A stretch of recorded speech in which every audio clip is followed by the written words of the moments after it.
मित्रों नमस्कार। मैं डॉक्टर एस के पांडे, अध्यक्ष भारतीय कृषि अनुसंधान परिषद, गन्ना प्रजनन संस्थान क्षेत्रीय केंद्र करनाल।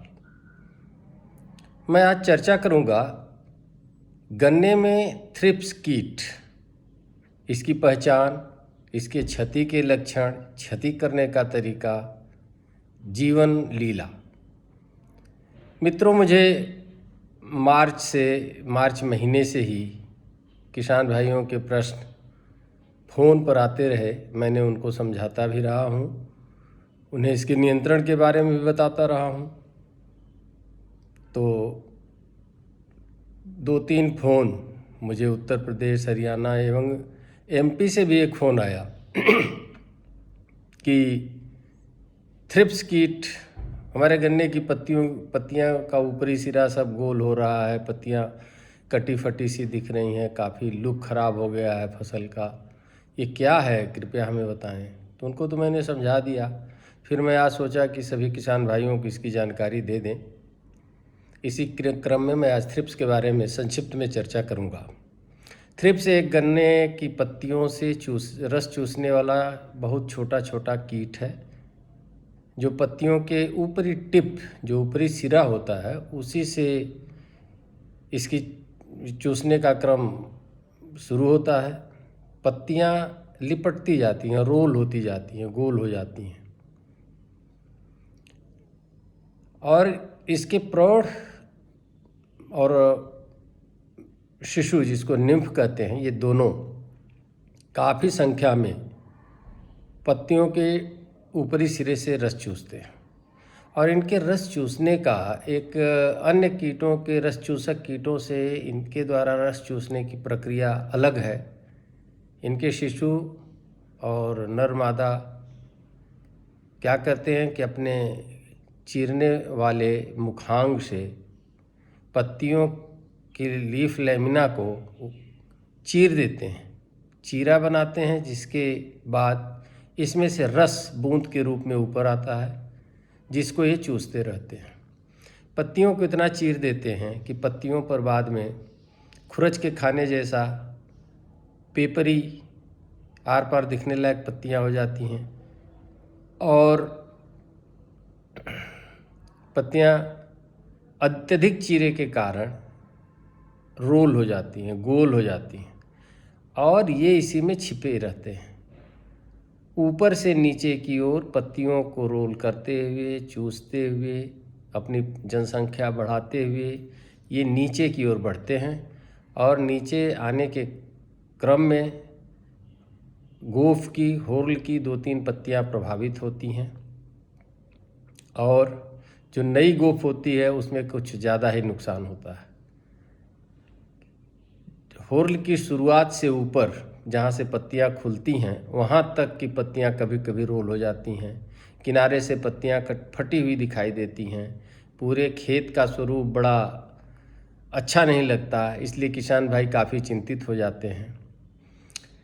ऐसा लक्षण होने पर किसान भाई आप अपने खेत में जाएं, रोल्ड पत्तियों को खोलें, ऊपर तक खोलें, आपको काले, पीले, छोटे छोटे नन्हे कीट दिखाई देंगे, जो थोड़ा कठिन, इतने छोटे होते हैं कि बड़ा मुश्किल से देखना होता है।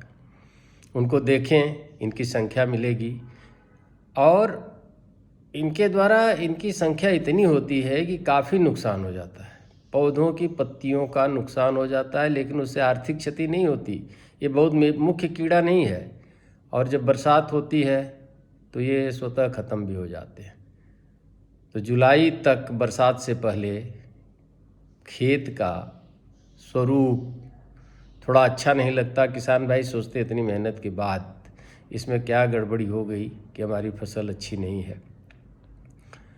तो अगर ये लग जाता है तो कोई भी कीटनाशी इमिडाक्लोप्रिड का छिड़काव, इमिडाक्लोप्रिड 1 ml या इमिडाक्लोप्रिड आधा ml प्रति लीटर पानी और 300 लीटर पानी में घोल बनाकर उसमें 250 ml शैम्पू या कोई स्टिकर मिलाकर छिड़काव कर दें। इसका तत्काल ही कंट्रोल हो जाएगा, और बहुत चिंता की बात नहीं है। वैसे बरसात में इसका स्वतः कंट्रोल हो जाता है।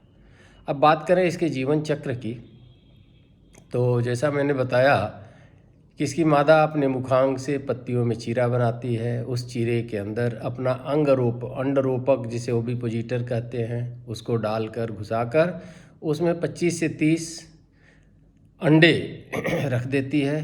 उन अंडों से 1 सप्ताह के बाद छोटे छोटे निम्फ निकलते हैं जो शुरू की अवस्था में पीले रंग के होते हैं। धीरे धीरे ये बढ़ते जाते हैं, इनका रंग काला पड़ते जाता है।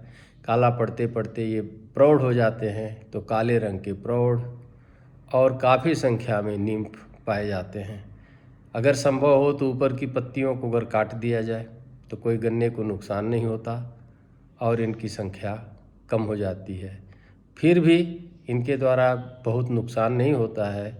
पत्तियां कटी फिटी ज़रूर प्रतीत होती हैं और इनका प्रकोप जुलाई के बाद स्वतः समाप्त होने लगता है। और ये पौधे जैसे ही गन्ना का जमाव होता है, फुटाव होता है, इनका प्रकोप बढ़ते जाता है। और अभी कई खेतों में इनके लिए किसी प्रभेद का ये नहीं है कि यह प्रभेद इनसे वंचित रह जाता है। तो थ्रिप्स एक गौड़ कीट है, बहुत ज़्यादा इसके द्वारा क्षति नहीं होती। पत्तियां थोड़ा कमज़ोर ज़रूर हो जाती हैं। तो हम जब इसमें इमिडाक्लोप्रिड का छिड़काव करें तो इसमें 2 ग्राम प्रति लीटर यूरिया भी मिला दें ताकि हमारी पत्तियां जो अस्वस्थ हैं उसमें क्लोरोफिल की संख्या बढ़ जाएगी और उनका विकास ज़्यादा होगा। जब फास्ट विकास होगा तो इनके द्वारा क्षति भी कम होगी। अतः चिंता की बात नहीं है और यह नियंत्रित हो जाता है आसानी से। लेकिन किसान भाइयों को दुख अवश्य होता है। इस समय काफ़ी हरियाणा, पंजाब, उत्तर प्रदेश, बिहार, उड़ीसा से कई फ़ोन मुझे आए कि थ्रिप्स है। मैंने सबको आश्वस्त किया कि चिंता की बात नहीं है, यह नियंत्रित कर लीजिए या स्वतः नियंत्रित हो जाएगा। किसान भाइयों धन्यवाद। यूट्यूब चैनल को सब्सक्राइब करें, लाइक करें, बेल आइकन को दबाएं कि अधिक से अधिक किसान भाइयों को जाए। सब्सक्राइब करें और मुझे भी एटीपी मिलती रहे, एनर्जी मिलती रहे कि हाँ हमारे किसान भाई ध्यान दे रहे हैं। और मैं इस कोविड काल में अपना समय उपयोग कर रहा हूँ, आप लोगों को जानकारी दे रहा हूँ। कृपया आप मुझे अपने like, subscribe, bell icon, share के द्वारा मुझे भी ऊर्जा प्रदान करें। धन्यवाद।